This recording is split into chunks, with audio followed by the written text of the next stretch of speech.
Hello and welcome back to Scholastically Natalie, where we talk about books, writing, reading, D&D, and sometimes other things.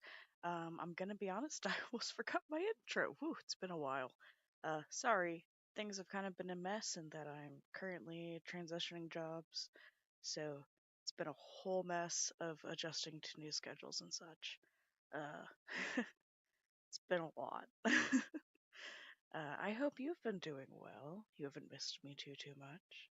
Um, Today I'd figure we could look at the final book review of the honestly very large stack of books I read while I was really bored at work that one time. So, let's talk about Soul Eater by Michelle Paver. To start with, we shall do the blurb as we always do. It's winter, and Wolf, Torak's beloved pack brother, has been captured by an unknown foe. In a desperate bid to rescue him, Torak and Ren must brave the frozen wilderness of the far north.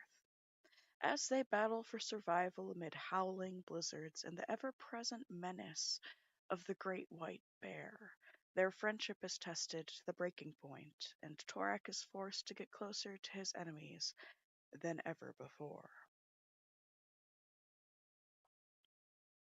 I don't have quotes because honestly, I love all the writing in this book, and I didn't hit any that made me feel especially poignant.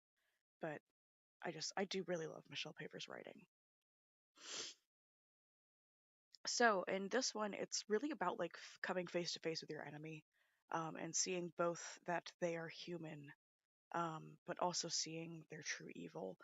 We get to go, even despite last book, kind of like seeing how dark they can be. In this one, we see how purposeful they are and how evil they are in that way, which I thought was very interesting. And I like that this book kind of is like about being permanently marked by encountering evil. Um, and I like that it has that quiet, like, question of how far is Torak willing to go, and hopefully his allies will pull him back from the edge. Because while he's desperate and rushes into things to save those he loves, he's also willing to do questionable things to get close to his enemies and find the people they've taken. But then ultimately, it's also about finding acceptance within you and those around you, um, and with yourself. And I really liked in this book how much it's like seeing the clan that has kind of adopted Torak and the people close to him that support him and want him to do well. And I really liked that. So even while they were away from the clan for the majority of this book, uh, you kind of get to see how much Torak realizes that they have supported him and helped him and loved him, which is, why he's willing to now extend that love to those that have been there for him. It's very nice. We get to see even more of this setting and the sort of magic that it uses, which is, as always, fascinating. Um, I loved seeing the ice and the tundra and like the slight differences of like this book revolves around killing hunters who are always a clan, like totems, I think they call them. I can't remember right now, the clan animals. And they usually don't hunt them because that's like taboo. And so but then as we go into the frozen wilderness, well, there's not much else out there to find except other hunters. And that was interesting, because they kill and hunt seals up there, uh, which we saw in the second book is not good. But because it is harsher in the north, that is fine. And then we see the true evil of killing hunters for your own uh, greed and gain. So that was all very interesting. And then we learn that humans count as a hunter. And I really liked this concept of killing humans being like such a deep evil that you wouldn't normally consider it. I liked all of that.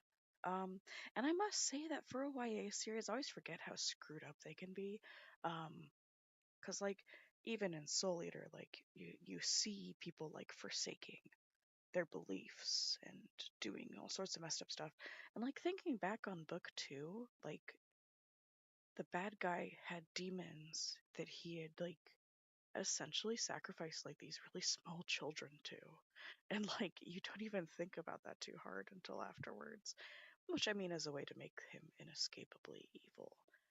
And I liked in this book how we get to see some people who aren't quite as evil as we think they are and who have loving relationships with other people or animals despite what they are inflicting upon others. Like, I like this evolution of the understanding of Torak and thus us, the audience, with it that we get throughout this book series, and like these subtle realizations that like even though yes this is a bad thing, these people have their own reasons for doing it that's not just jealousy and awfulness. And I kind of liked seeing that. Beyond that, as always, I love Michelle Paver. I love Chronicles of Ancient Darkness. Like rereading these books has just been like a very nice time. Kind of just shut my brain off and go because the writing's good. There's not many plot holes, and she does such a good job at setting up the next book's outcome. I don't want to tell you the how she sets it up because it's so well executed that I had forgotten about it. Um, because it's been forever since I've read these. Um, and I was like, I know he did something. And then I was like, oh my god, they did that. And like she the way she hit it, the way she revealed it, it was just so well done. So I think next I'll probably be buying more of these used to read again, or at least checking them out at the library, but perhaps since I'm a little less busy. Either way, this is just a pretty brief book review because the Chronicles of Ancient Darkness is just kind of awesome all the time. I love the chapters that switch between, because we're switching between Wolf, Torak, and Ren. Pardon me.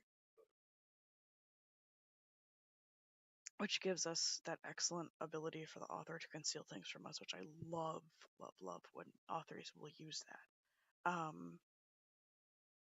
And we get to see, like,